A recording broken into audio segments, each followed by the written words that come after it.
Director General, Foreign Service Academy, Special Secretary, Foreign Affairs, dear probationers, Excellencies, ladies and gentlemen, Assalamu alaikum.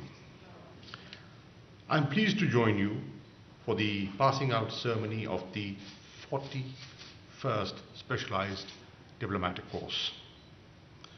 I congratulate the graduating officers and their families. This is a proud moment indeed. Congratulations also are in order for Director General, Foreign Service Academy and his team for ably managing the course. Dear probationers, upon completion of your training, you're going to be joining the ministry. We look forward to welcoming you. I'm pleased to acknowledge and appreciate the good work done by you. You had a brief taste of the work related to the recent OIC CFM in Islamabad, and you did an admirable job, which I praised in the presence of the Prime Minister. As you embark upon potentially rewarding and fulfilling careers, I would like to share some thoughts with you. Firstly, you must strive to serve Pakistan and its people to the best of your ability. This should be your primary focus throughout your careers. You must be responsive towards the community members.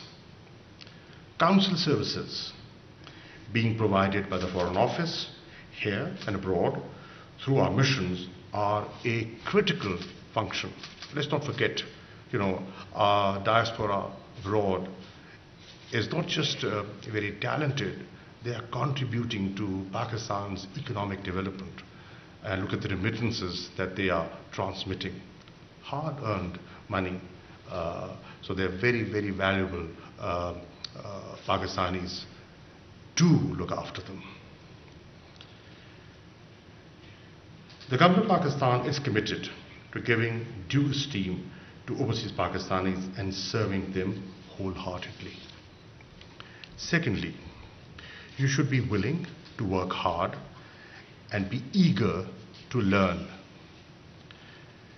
Every small task, be it in the administration side or at the political desk, will teach you something. Educate yourselves. Read, write, analyze. Do not restrict yourselves to the files on your desk. Even if you are assigned a non-political desk, keep yourself updated. And as the Director General says, you should be assigned a political desk. We will certainly, I will certainly consider that. And to begin with, let me invite all 21 of you to come and have a cup of tea with me at the Foreign Office. Let's start with that.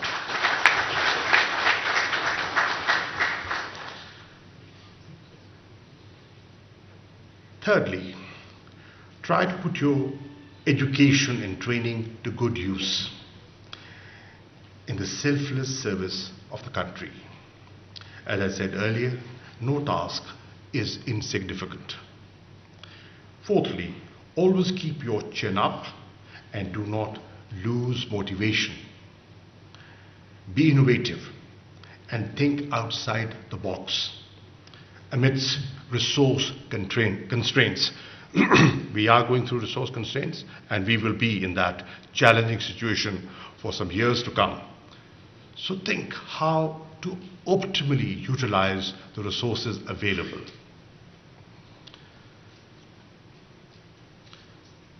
Be mindful of the opportunities and challenges presented by the digital age. Completely different era you will be entering.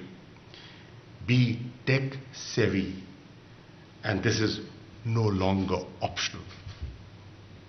The new world of social media has changed the dynamics of interaction. You have to respond, and you have to respond very quickly. So you will have to learn that very, very fast. And lastly, always be conscious of the importance of your work and responsibilities and the need to hone your skills as diplomats. You will be part of the first line of Pakistan's defense.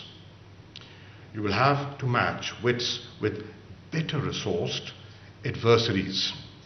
You must rise to the challenge.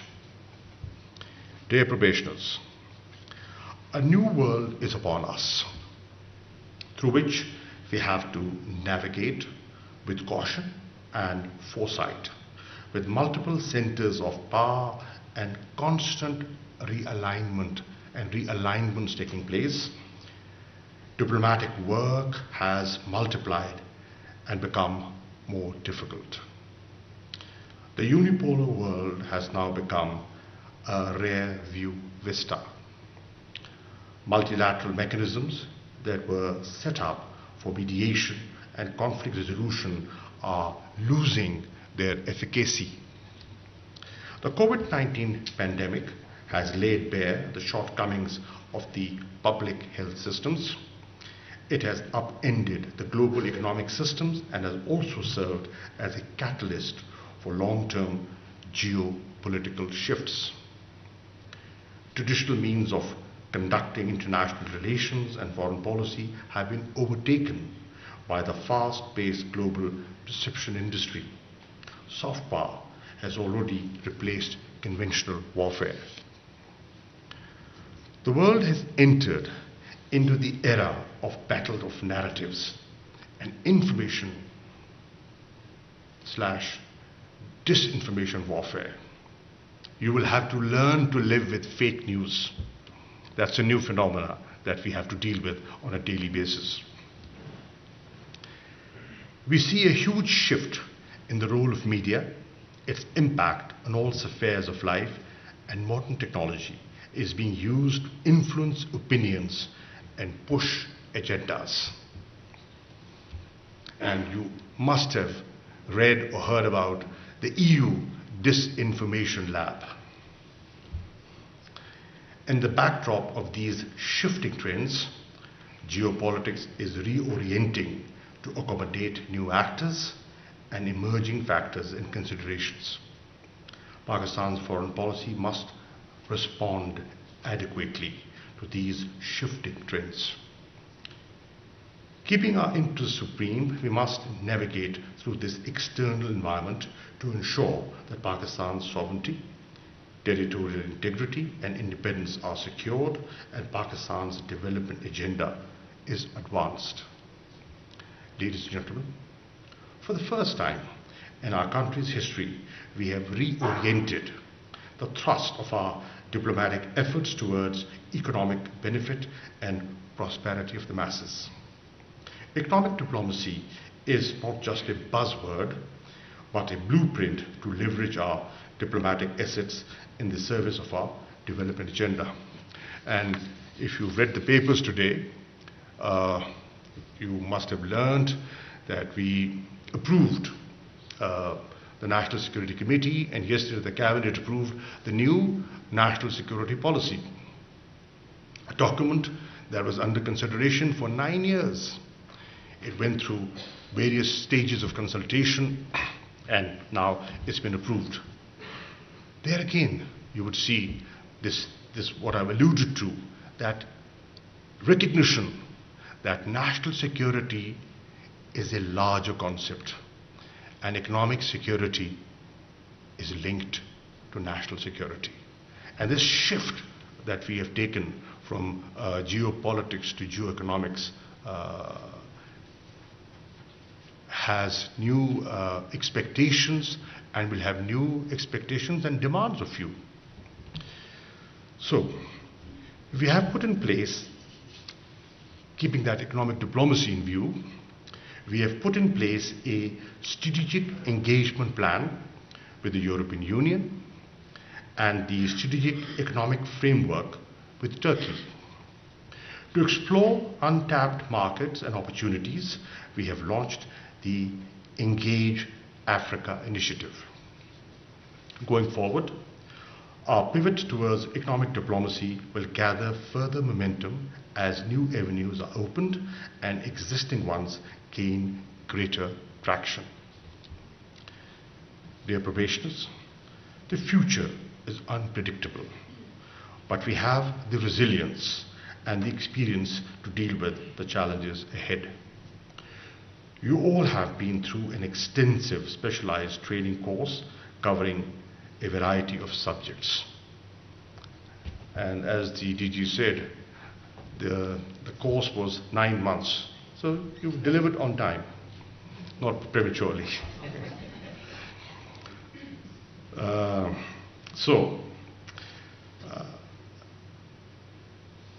As I said, you've gone through this extensive specialized training course covering a variety of subjects.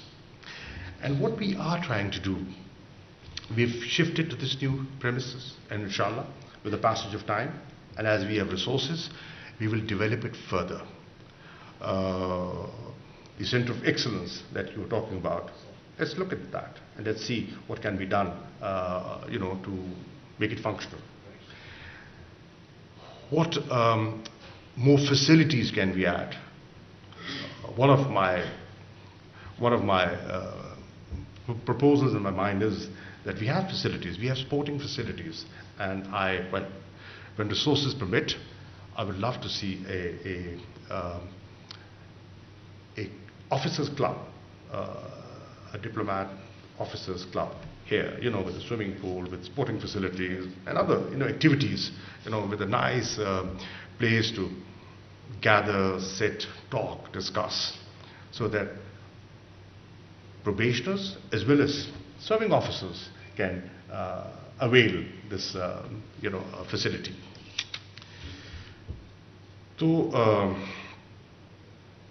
we look forward to you all joining the ministry and bringing with you a positive energy and dedication towards your chosen career path. I wish you the best, and the parents who are here, I am sure you're very proud